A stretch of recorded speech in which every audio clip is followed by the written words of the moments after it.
Namaskar and welcome to Indian Diplomacy, show on Doordarshan, India's national television channel, about Indian foreign policy, India's international relations, and key regional and global developments that have had an impact on India's rise.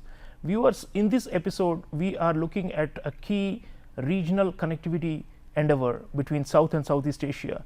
This is BIMSTEC, the Bay of Bengal Initiative for Multi-Sectoral Technical and Economic Cooperation.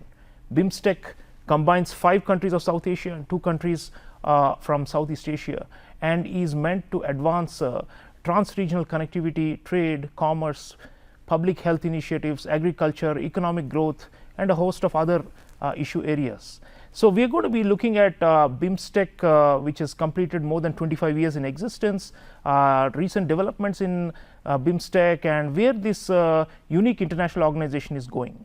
And to discuss the importance and the journey of BIMSTEC thus far, let me introduce you to a very special dignitary who has joined me in the studio, Ambassador Veena Sikri.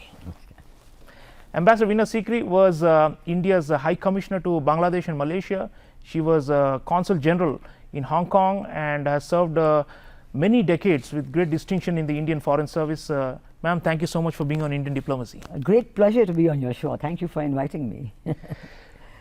Ambassador Sikri, BIMSTEC 1997, the initial formulation, and ever since it has evolved, and now recently the BIMSTEC charter entered into force because all the member countries ratified it, and there is a new sense of optimism about this organization really taking forward what should have been, an integration of our 2 sub-regions, South and Southeast Asia, much earlier, but there is a lot of expectation now about BIMSTEC.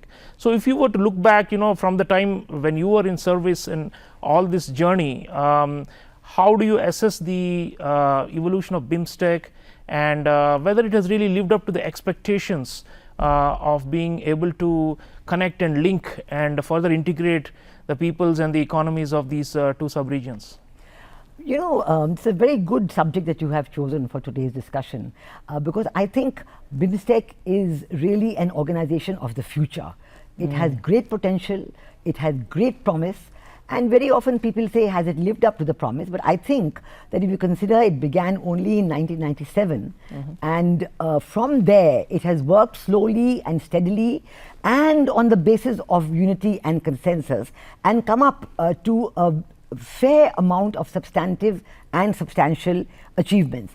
If you look back to 1997, when it began with the Bangkok Declaration, that was a difficult time in South Asia, and we were looking always ahead to see how South Asia could live up to its promise, and we were always looking at Southeast Asia as the land of the tigers. They were the tiger countries, the Asian tigers. Fast they were growing called economies. Very strongly growing countries. ASEAN was a very dynamic organization at that time. I remember, as you mentioned, I was in Hong Kong at the time, and the handover of Hong Kong to China had just taken place. But it was a time of tremendous promise and growth. But in 97, when the baht collapsed, the Thai baht collapsed, and their economies went into a downward crash. So there was a great concern that now what will happen? Will the ASEAN tigers be able to revive themselves? Will they be able to work out something else? And at that time, Prime Minister Sheikh Hasina had just become Prime Minister for the first time in Bangladesh. Now she's into her 4th consecutive term, but that time she had just become Prime Minister, and very good relations with India. And this idea came up that we need to look more towards Southeast Asia, and how do we do it? So in discussion with countries like India, Bangladesh, and then of course there was Thailand and Sri Lanka, all like-minded countries, the idea of BIMSTEC came up, and that was in 1997, and there was the Bangkok Declaration which set it up. And at that time, what BIMSTEC stood for? It was BIMST, Bangladesh, India, Myanmar, Sri Lanka, Thailand, dash economic cooperation. Right. So the focus was on economic cooperation. Right from the very start, the focus was on economic cooperation, and whether it was Prime Minister Sheikh Hasina in Bangladesh, the Prime Minister of India, we all were looking at economic growth. We wanted to, get our economies on the track of the ASEAN Tigers, what they had achieved in the previous decade. Yeah. So economic cooperation was very much a focus, and we looked at a number of areas, all the areas which are there today, but there were 14 sectors in the beginning. They have now been brought into 7 sectors, one for each country. Now there are 7 countries, and these sectors were trade, tourism, investment, climate change, people to people. All these, connectivity was a very big issue, all these. And I must say that to the credit of the original 5 countries, BIMST, we worked steadily. They saw the benefit to themselves. BIMSTEC was always a bridge organization between South Asia and Southeast Asia. It was meant as a bridge, and you saw that actually it made a lot of sense, because historically, civilizationally, there is a strong shared heritage among the countries of this region. And geographically, even it's contiguous. They are all contiguous. They are all contiguous. Except Sri Lanka, which you can argue is across the ocean. Absolutely, neighboring, absolutely. In the Bay of Bengal. There were 2 factors, I would say. One is I would draw the factor of the historical civilizational heritage. You know that the colonial powers, all colonial powers, came to India because of its wealth. India was among the richest countries in the world at that time, and accounting for 25% and more of world GDP. The wealth of India came from its trade with Southeast Asia. Right. And India had merchant shipping, a huge merchant navy, and it used to travel. The entire trade of India with the East was controlled by the Indian merchant ships, and then for the West you had the Arab dhows and others who were taking it to the West, but also some Indian ships as well. And this trade of India with Southeast Asia going right up to Vietnam, the Champa kingdoms were established there and so on, all based on mutual benefit. And we had, that you took goods from India, you brought goods from there, textiles, so many, and it was all built on complementarity. And that's why the colonial powers came. So reviving this group, bringing it in again, was a very big factor. The second big factor, I would say, is the Bay of Bengal. Now, this is one very important factor which brought these countries together. That's why I mentioned in the beginning about Prime Minister Sheikh Hasina's big role in bringing this organization together. The Bay of Bengal was vital for all these countries, whether it is Sri Lanka or India or Bangladesh or Myanmar or Thailand. The Bay of Bengal is a vital area of economic activity, of transport activity, of trade activity. So these countries had a logical reason for coming together, the Bay of Bengal. And that is why in 2004, 7 years later, when 2 more countries were invited to join, Nepal and Bhutan. Now these are landlocked countries. So you would say, why the Bay of Bengal? But Bay of Bengal is their lifeline. Yes. It is their lifeline, their lifeline to the world. All their goods go through the Bay of Bengal. Whatever China may think or say, China cannot help these countries with trade or movement market of access, goods. there is the vast Himalayan mountains there. But it is through India and through Bangladesh that these countries have the Bay of Bengal as their lifeline to the world. So then these countries came on board. And I remember this meeting, and I remember Ambassador Sikri was in that meeting. He was telling me about it. So now we have 2 more countries, Nepal and Bhutan. How do we do it? How do we add N and B to this, this acronym? But then suddenly overnight, they had a long late night overnight meeting, and this idea came up. BIMST, Bay of Bengal Initiative for Multi-Sectoral Technical and Economic Cooperation. So, it's no longer the country names. No longer the country names. So that was a very interesting development. And these countries had a great focus on economic growth. I think this focus, unifocal on aspect of economic growth is very important, because it gives all these countries a great reason to work together and grow together. And now, after the 7 countries have come on board, we have coordinated the areas of cooperation. One for each country. So if we begin with Bangladesh, for example, Bangladesh has the area of trade, investment and development. So these are 3 main areas they have, and then they have added the blue economy to that. So that is important. We can go into the different areas separately, but then we come to Bhutan, and they have climate change, environment and climate change, and they have added the mountain economy to that. Then you come to India, and India has all the security aspects. So you have counterterrorism, transnational crimes, you have the radicalization, you have all the aspects of security. Even the National Security Council, national security chiefs of each country, they have been meeting together. They're doing joint military exercises also. Yes, they have been looking at how to work out, because security is a common aspect. And again, maritime security. Maritime security is very big. Cyber security is taken on board. So all these different aspects on security, and I must congratulate BIMSTEC, because every area they have taken up, they have gone into it in great detail. And the Indian areas also include energy. There is the grid connectivity, which is being talked about, power grid connectivity, and disaster management. So these are the big areas that India is looking at. And and then you have come to Nepal, has people-to-people contact, people-to-people, and that includes tourism. It includes people-to-people contact. It includes all the think tanks getting together. And then you have Myanmar, I forgot to mention, which they have agriculture and forestry. And then you come to Sri Lanka, and Sri Lanka has the transfer of technology, all the science, technology and innovation. So these are the three areas they have taken up and really worked out in very well. For example, on transfer of technology within the countries of BIMSTEC, they have really gone into detail, and they've looked at how to do it, how a center should be set up for transfer of technology, and how, if any country wants a particular technology, they can come there and discuss and see how to get it. All the rules have to be worked out. So that is, very, very important. Yeah, there's significant progress. But Ambassador Sikri, now if you look at, you already mentioned that it's a bridge, and our External Affairs Minister, Dr. Subramaniam Jaishankar, when the charter entered into force recently, said that BIMSTEC is a synthesis of our neighborhood first and Act East policies. Now this is an important way of looking at it, because neighborhood first obviously refers to South Asian neighbors, and Act East begins with the Southeast Asian region.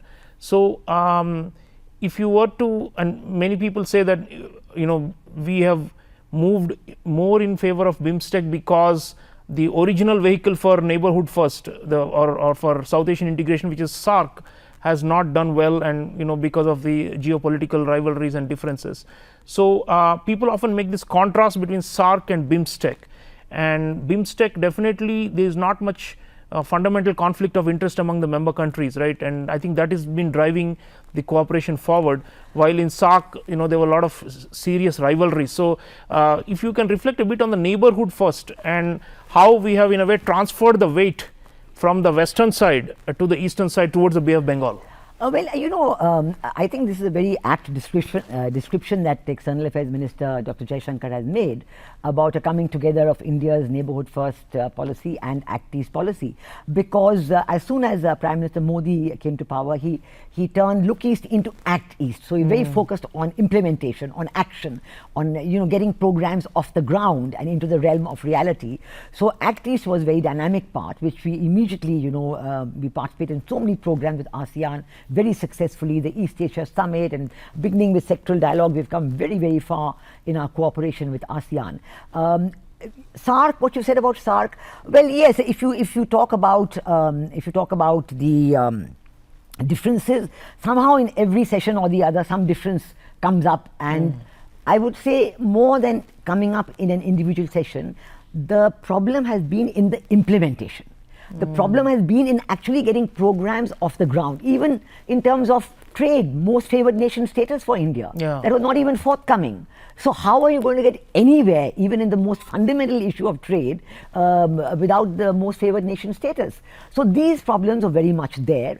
But I must say that let us look at what Prime Minister Modi said at the first SAARC summit that he attended. I think it was in Kathmandu in 2014 that he went there in November, soon after he had, a few months after he had become Prime Minister. And he spoke very strongly in that session, in his speech about implementation. That we want to go ahead and we want all of us to go ahead. But he said, I'm saying that we are going to go ahead. If all of us come along, well and good. If not, whoever is ready to come along, we will move ahead. So his focus was always on implementation and moving ahead with whoever is ready to cooperate. So I think immediately after that, you see a great focus coming up on BBIN. The sub-regional, the sub-regional grouping within SAARC, BBIN, which is Bangladesh and Bhutan and India. And India, it was basically West Bengal and the northeastern states. And then, there was Nepal. So if you take BBIN, you're only adding to it 3 more countries, Sri Lanka and Myanmar and Thailand, and you've got BIMSTEC. So you already have this transition between, the Neighbourhood First and Act East, where you're combining the two, and you're getting a very beneficial cooperation of the 2 countries. And I would say that this has reflected in the achievements of BIMSTEC. The last country that we didn't mention last time was Thailand, who is looking after connectivity. Connectivity of all kinds, road, water connectivity, inland waters, ports, and Bay of Bengal connectivity. Now, I spoke earlier of the Bay of Bengal. It's a remarkable factor to recall that the Bay of Bengal has 7% of the world's fishing catch. 7%. And fishery is one of the issue areas for BIMSTEC. Very big issue. Now, 7%, 185 million people live along the Bay of Bengal. The littoral region. The littoral. There are millions of fishermen, but the most important thing is that 30% of the world's fishermen live in the Bay of Bengal region. So actually, if you look at it, only 7% of the world's catch, which is about 7 million tons, I think, a year of fish of all kinds that is fished in the Bay of Bengal, but 30% of the world's fishermen. So obviously there's a great way to go. We have to modernize the fishing, we have to get more catch, because there's so many fishermen involved. 1/3 of the world's fishermen are in the Bay of Bengal, but their achievement in terms of the fish they catch is not that much. We have to bring in modernization, trawlers, value added processing, cooperation in fishing. And for example, one of the issues that Thailand is working on is a coastal shipping system that will benefit all the countries of the Bay of Bengal and be a great value added for tourism as well. Because you would love to travel if you had coastal shipping. So this is one of the agreements they're working on. So I think this whole idea of benefiting all the countries of the region by working jointly on issues of common and shared interest in the economic sphere has been the goal of BIMSTEC, and I think they've achieved it. If you see the charter, yes, it's a great achievement that the charter has now been ratified by all the countries. It came into force on May 20th, and I think that now with this charter, the signal is that BIMSTEC is now a legal personality. It's a legal entity. And it's not too late, because even the ASEAN Charter, I think, was adopted only in 2008, not that long ago, So I think that the fact that the charter has come into ratification and come into force, and BIMSTEC is now a legal entity which can talk as a legal entity with all, whether it is with the SCO or the ASEAN or any other organization. There's a secretariat now. We have senior Secretary Generals of the Secretariat. There's an Indian Ambassador Indramani Pandey who's there now. So I think it's a moment of great hope and further push to BIMSTEC that we are looking at now. And presumably, I mean, if we talk of extending it geographically, after Thailand you have Cambodia, Laos, Vietnam, and down south you have Malaysia. So and then if you add the waterway, then a multimodal way, then you have Indonesia and further, and Singapore. So there is a fairly good chance, if we can integrate much more with ASEAN, not just between India and ASEAN, but between all the members of BIMSTEC as a whole, and extract more in terms of trade and investments and legitimate commerce that can benefit both sides. Perhaps it can help rev up the economic engines of all these countries. That's the big hope, isn't it? Oh yes, a big hope. Definitely, I would support what you say on that, because I said in '97, Thailand and Myanmar, to boost their economies, they welcomed the idea of BIMSTEC because they looked at the big South Asian market. So we are a big South Asian market that is there for all the people of Southeast Asia, and even today the future of their growth is through that. Now ASEAN over these years has in the last few years gone slow in its collective activity, I would say, and I think the situation in Myanmar is a big reason for this. And even in BIMSTEC, I think the situation in Myanmar is a big reason that we have to now, Ambassador, on talking of Myanmar, of course, there's a return to military rule, and there are like all kinds of, so-called wars of secession that are going on among many ethnic groups, and the military is trying to crush it. So things are bad. The security situation is bad there, and some of the connectivity projects like the Kaladan multimodal and then the trilateral highway, all these have been also held up primarily because of the internal chaos and the instability and the turbulence in Myanmar. So coastal shipping and all sound more promising, it seems to me, because they could skirt what is happening on land. But in terms of the land bridges and the railways and those sort of things, I think Myanmar is a weak link in BIMSTEC, isn't it? Right now it is a problem, and I think it's a problem not only for BIMSTEC and for all the connectivity projects that you mentioned, but it's a problem even for ASEAN. It's a weakening factor for ASEAN. They have not been able to solve the Myanmar issue on the basis of their own internal agreement and the 5-point formula and the special envoy and all that. It has not really led to anything, and they are themselves keen to get some kind of a solution. But I think, as you quite rightly said, the maritime route is what should be an important area of focus. Maybe if Myanmar, they're talking now of the NUG taking more and more control of more and more areas of Myanmar, and I don't know if talks could happen between the two sides, and whether there could be some kind of an agreement come out of it. Maybe ASEAN will get into this once again, and certainly I think countries like India, because we have a long land and maritime border with Myanmar, 1648 kilometers of the land border and then the maritime border as well. It is a huge concern for India. And related to that is the Rohingya, the refugees. Bangladesh is hosting, I think, more than 1 million now. Yes. And they've had a long problem with Myanmar to send them back and all this. So, and I think these are all, big uncertainties, isn't it? And we have to acknowledge and maybe work around these. I think so. I think, if you look at the Rohingya situation, and certainly Prime Minister Sheikh Hasina has tackled it with great statesmanship. He's let the 1 million come into Bangladesh and given them shelter, built camps, and now developing camps on an islands of Bangladesh and so on. But it's a big problem. Right way back in 2017, when this first happened, when the Rohingya, large numbers of the refugees came across, it was a very difficult time. There was, Aung San Suu Kyi at that time, as a state councillor, had actually invited former UN Secretary General Kofi Annan to write a report on what should be done about the Rohingyas. And his report was released on the same day that this the coup happened. The two things happened on the same day. And that report was a good report. It could have formed the basis for a solution.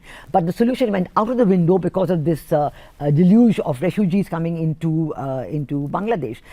Even then, Bangladesh and Myanmar did conclude an MOU, and there were to be the process of the refugees starting to go back, even as a trickle, but when a trickle can then become a big numbers going back. But that also was not to be, because some of the refugees are hardliners among the refugees. A lot of talk about, hardliners, members of ARSA, radicalized, radicalized groups, not wanting to go back unless all kinds of conditionalities were fulfilled, and they never allowed that MOU to take off. So now it's another very difficult situation, and because the internal fighting in Myanmar, in the Arakan region, in the Sangayang region, and things like the Chin region, and we've seen from the Chin region a lot of people coming into Mizoram and others. So it's a very difficult situation right now. It's a difficult one, and perhaps it's neither ASEAN nor BIMSTEC can actually solve it, and there needs to be more involvement. But Ambassador, last word about China. I mean, the China factor, we often say that BIMSTEC is in a way a subset of the larger Indo-Pacific strategy of India, and we are very keen to prevent our neighborhood and extended neighborhood from being captured or being dominated by any one hegemonic power. So on that count, obviously the Chinese, they have got huge business interests and loans and investments in all these BIMSTEC countries, and many of them are also counted as part of the Belt and Road Initiative and all that. So how useful is BIMSTEC from that point of view, like from a geostrategic point of view, for our long-term strategy to find a balance in Asia? We probably need to integrate a lot more with these countries before we can really say that we are providing an alternative to China, isn't it? No, I think BIMSTEC is a very important subset of countries for us, and what you said about China is very true. China wants and has always wanted to dominate ASEAN. ASEAN countries were always said to be in fear of China. But at the same time, China has not been able to get its way on things like the Code of Conduct for the South China Sea. Yeah. And they have not been able to impose their will on the ASEAN countries. And today, for example, you see that with Philippines, China is in a great difficulties, where the difficulties with Philippines are being expressed on a daily basis. Yeah. And it's very, very difficult, the situation, very tense, very volatile. And similarly with many other ASEAN countries, with Vietnam and all yes, it is Indonesia, very similar. So China prefers to have a weak ASEAN, either a weak ASEAN or a ASEAN fully controlled by them. So I think in that situation, whatever China may want to do, for us, we have to consolidate our relationship with all these countries. What you said about the Indo-Pacific is very important, because the Bay of Bengal is a very important part of the Indo-Pacific, and maritime security in the Bay of Bengal, which India is working on very strongly, is very, very important. Now, you know, in the BIMSTEC, there's so many aspects of the blue economy Bangladesh is looking after, maritime security India is looking after, Thailand is looking after coastal shipping. So we should integrate all these and bring the Bay of Bengal in as an area of prosperity. Yes, and hopefully countries like Japan, who have been friendly to all of them, will also support, give a lending hand, because the Asian Development Bank, which is led by Japan, has also played an important role in consolidating and taking the BIMSTEC projects forward. So viewers, the sum of this discussion we've had with Ambassador Veena Sikri is that BIMSTEC has delivered to an extent, but the best days for BIMSTEC are ahead of us, and you know, the promise and the potential of this new charter entering into force cannot be discounted. And if we are able to consolidate and maybe expand and, you know, bring in new members, which is the possibility now, we could potentially match the Chinese at this game of connectivity. Because they have been ahead, and they have, you know, pumped in resources into a lot of countries and created these integrated supply chains and all those things. But better late than never. What we are now doing through instruments like BIMSTEC is not just simply to find an alternative to the Pakistan problem in SAARC. There's a bigger problem we have, which is of the Chinese you know, hegemony in the region, and BIMSTEC could be a useful means for us to find that balance, apart from, of course, pragmatic cooperation for the development and the economic needs of the region. Let me thank Ambassador Veena Sikri always for, you know, your dynamic vision, both while you're in service and now since retirement. Thank you, ma'am. Thank you for being on the show. Thank you very much. Great pleasure to be on your show. Thank you. So viewers, BIMSTEC is here to stay. It's more than 25 years old, but we are going to potentially see a golden era for BIMSTEC, because we are focusing on this Bay of Bengal region. This is a very, very critical littoral space where India can carve out a space which is both democratic and open, and also rules based, and which will ultimately lead to a free and open Indo-Pacific. Thank you for watching, and I'll see you again next time. Until then, take care.